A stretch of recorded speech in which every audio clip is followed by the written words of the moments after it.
சான்றோர்கள் காலத்திலிருந்து எடுக்கப்பட்ட இந்த விழா தடைபடக்கூடாது என்று மாண்புமிகு முதல்வர் உத்தரவிட்டிருக்கின்றார்.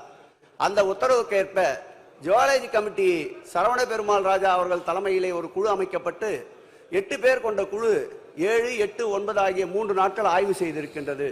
அந்த ஆய்வின் அடிப்படையில் இன்றைக்கு மாண்புமிகு முதலமைச்சர் அவர்களிடத்தில் அறிவித்திருக்கின்ற அறிக்கையின்படி முதலமைச்சர் அவர்கள் எங்களுக்கு உத்தரவிட்டிருக்கின்ற நிலை என்னவென்றால் 350 கிலோ கொண்ட கொப்பரை அந்த திரிகளை மேலே எடுத்து செல்ல வேண்டும். 40 டன் கொண்ட சுமார் 450 கிலோ நெய்யும் மேலே எடுத்துக்கொள்ள செல்லப்பட வேண்டும். ஆகவே இரண்டிற்கு சேர்த்தார் போல் எவ்வளவு மனித சக்தி அதற்கு பயன்படுத்த வேண்டுமோ அவ்வளவு மனித சக்திகளை பயன்படுத்தி எந்த விதமான ஒரு சிறு உயிரிழப்பும் இல்லாமல் எந்த விதமான சிறு அசம்பாவிதமும் ஏற்படாமல் இந்த தீப திருவிழாவை வெற்றிகரமாக நடத்த வேண்டும் என்று முதலமைச்சர் உத்தரவிட்டிருக்கின்றார்.